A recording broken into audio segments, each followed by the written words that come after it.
तो G7 summit की हम बात कर रहे हैं। G7 समिट में पीएम मोदी ने इटली की प्रधानमंत्री मेलोनी से भी मुलाकात की और इस मुलाकात के बाद मेलोनी ने खास संदेश देते हुए कहा कि हमारी दोस्ती बहुत खास है। बिल्कुल, जिसके जवाब में प्रधानमंत्री मोदी ने प्रतिक्रिया देते हुए कहा कि वो उनकी बातों से पूरी तरह से सहमत है।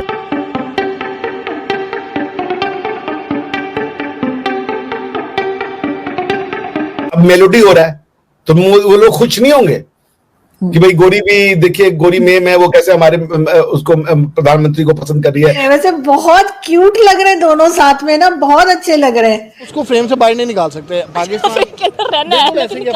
फ्रेम के अंदर रखना मजबूरी है। इंटरनेशनल पावर जितने भी हैं उनको उनकी मजबूरी है। एक तो आपके पास एटॉमिक पावर है आप, और दूसरा आप जिस खिते में रह रहे हैं आपके इर्द गिर्द जो माहौल क्रिएट हुआ है, लोगों को जरूरत है आपकी। G20 हुआ, हमने बोला कि भाई G21 होना चाहिए। अफ्रीका को हमने इनवाइट किया, सबकी वोट की और वो G21 हो गया और पहले आधे घंटे में काम खत्म कर दिया था। कनाडा में हो रहा है G7, वहां पर डोनाल्ड ट्रंप ने 2 डिक्लेरेशंस दे दिए। एक कि G7 अब G8 होगा, G9 होगा, G10 होगा। बाकी ये तो ऐसा हो गया जैसे कि ये सोनिया गांधी का घर हो। जो नया प्राइम मिनिस्टर है ये मुझे ट्रूडो से तो बहुत बेहतर लगता है और मुझे लगता है कि ये इंडिया की तरफ इसका झुकाव है।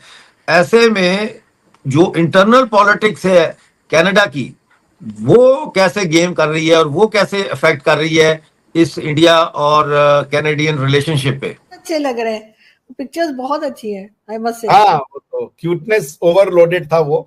और अच्छा, मोदी जी ने नहीं किया ये बात की जॉर्जिया मेलोनी जी ने। इस पर जवाब देते हुए पीएम मोदी ने लिखा कि मैं आपसे पूरी तरह से सहमत हूं। प्रधानमंत्री मेलोनी, भारत और इटली की दोस्ती लगातार मजबूत हो रही है और इसका फायदा दोनों देशों की जनता को मिलेगा। डोनाल्ड ट्रंप ने वो किया जिसका किसी को अंदाजा नहीं था। भाई G7 हो रहा है कनाडा में, कनाडा को लीड लेनी चाहिए और वहां पर ट्रंप ने लीड लेनी शुरू कर दी, जैसे कि कनाडा 51st स्टेट अमेरिका का ऑलरेडी बन गया। वहां पर खड़े होकर बोल दिया भाई होस्ट कंट्री जो होती है उसको बोलने का हक होता है कि क्या करना चाहिए क्या नहीं करना चाहिए। कनाडा में हो रहा है G7, वहां पर डोनाल्ड ट्रंप ने 2 डिक्लेरेशंस दे दिए। एक कि G7 अब G8 होगा, G9 होगा, G10 होगा। बाकी ये तो ऐसा हो गया जैसे कि ये सोनिया गांधी का घर हो। 10 नंबर 10 नंबर ही है, 10 नंबर पे रहती है वो। वही डोनाल्ड ट्रंप भी करने वाले हैं। वहां पर अब इनवाइट कर दिया किसको भी, उन्होंने बोल दिया चाइना को G7 का मेंबर बनना चाहिए, व्हाई नॉट। उसके ऊपर बहुत ज्यादा अब अड़कलें लगाई जा रही हैं। उर्सुला वंडरलैंड, उसका नाम वंडरलैंड ही है क्योंकि सारे काम वंडर वाले करती है, उसने भी गुस्सा जताया है कि भाई ये तुम क्या करते जा रहे हो, ये सारे के सारी जो G7 है इसका तूने सत्यानाश कर दिया है चाइना को बीच में बुलाकर। ये सारे मुद्दों पे बात करेंगे। और दूसरा जो सबसे बड़ा काम डोनाल्ड ट्रंप ने कर दिया कि सीज फायर इजराइल और ईरान के बीच में नहीं होगा। यह भी बोल दिया है कि अगर किसी ने सीज फायर करने की कोशिश करी तो उसका बुरा हाल मैं करने वाला हूं। वैसे उन्होंने नहीं बोला, ये मैं बोल रहा हूं, लेकिन उन्होंने बोल दिया सीज फायर नहीं होगा। G7 की मीटिंग के लिए नरेंद्र मोदी कनाडा पहुंच चुके हैं। रेड कारपेट बिछ चुका है, गार्ड ऑफ ऑनर दे दिया जा चुका है। मतलब ये जहां पर भी जाते हैं छा जाते हैं। और यहाँ पर भी अगर देखा जाए तो बहुत सारे ग्लोबल इश्यूज को डिस्कस किया जाएगा इस G7 मीटिंग के अंदर। जो लोग कहते थे कि भाई नरेंद्र मोदी को मीटिंग में इन्वाइट नहीं किया जा रहा, उनको इंडिया के लिए बहुत ज़्यादा बुरी बात है, ये 2014 के बाद हमारा प्राइम मिनिस्टर जाता है वहाँ पर, लेकिन इस बार ऐसा नहीं हुआ, तो उनके लिए मुझे लग रहा है कि अब बात बदल देनी चाहिए और अब उनको इनवाइट किया गया है। तो अब जो कह रहे थे कि नहीं इनवाइट किया गया वो लोगों को काफ़ी रोते हुए दिखाई दे रहे होंगे अब तो। नहीं, वो बात आपकी बिल्कुल ठीक है कि अब दुनिया की जो है वो एक अच्छी इकोनॉमी वाला मुल्क है, तो ऑब्वियसली वो वहाँ पे जो है उन्होंने जाना था और वहाँ पे जो भी मामला जो होने थे उनके, वो एक एक अमीर मुल्क है और तरक्की याफ्ता मुल्क के वो जो उसकी दौड़ में है शामिल हो रहा है, तो उन्होंने उसके लिए उसे बुलाना था। वो तो अंडरस्टूड सी बात थी। बाकी वो जो मर्जी कर लें, जितने मर्जी चले जाएँ, जैसे मर्जी कर लें। G7 की बजाय जाके बेशक ट्रंप के गोटो गिड्डो में बैठ जाएं, जाके होना फिर भी कुछ भी नहीं है। क्यों नहीं नहीं होना, मतलब देखिए हम तो कह रहे थे कि भाई उसके बाद उनकी इकोनॉमी में काफ़ी उतार चढ़ाव आ जाएगा, उनका डिफेंस सिस्टम देख लें भाई, कह लें कि F-35 एंड SU-57 अमेरिका से ख़रीदने वाले हैं। और हम जो कह रहे थे कि हमारे जो चीफ ऑफ आर्मी स्टाफ हैं, जो फील्ड मार्शल हैं, उनको इन्वाइट किया है US ने स्पेशली, वो भी सामने खबरें आ रही है कि इन्वाइट ही नहीं किया गया हुआ। तो फिर उनको तो चले फिर भी इन्वाइट किया जा रहा है जगह के ऊपर। नहीं बिल्कुल देखिए, इनवाइट किया जा रहा है, वो जिस वजह से इनवाइट किया जा रहा है वो है इंटरनेशनल जो कॉन्फ्रेंसी है, जो थ्योरी है उसके मुताबिक, मतलब अब जो ईरान और इजराइल का मामला चल रहे हैं, उन्हें उस साइड पे, यूरोप वाली साइड में, यहाँ पे कोई मुल्क तो चाहिए ना जिसकी वजह जिसकी प्ली लेके वो अटैक करेंगे, क्योंकि पाकिस्तान तो फुली सपोर्ट नहीं करेगा। मुस्लिम ब्रदर है, पाकिस्तान भी मुस्लिम कंट्री है, ईरान भी मुस्लिम कंट्री है। और रही बात आपकी, अगर वो तैयार होंगी वो F-35 ले लें,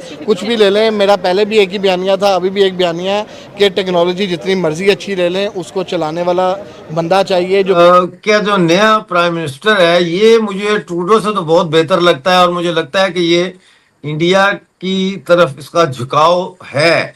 ऐसे में जो इंटरनल पॉलिटिक्स है कनाडा की, वो कैसे गेम कर रही है और वो कैसे अफेक्ट कर रही है इस इंडिया और कैनेडियन रिलेशनशिप पे।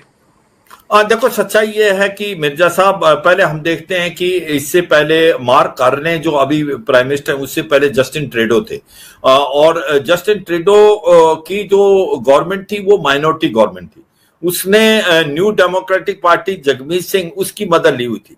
जगमीत सिंह जो एक प्रकार से खालिस्तानी एक्टिविस्ट माने जाते हैं, और उसके कारण क्या था कि जो हरजीत सिंह निज्जर, जो कि एक खालिस्तानी टेररिस्ट है, भारत के तरफ से वो एक वांटेड लिस्ट पे भी है, वो उसको मारा गया था कनाडा में।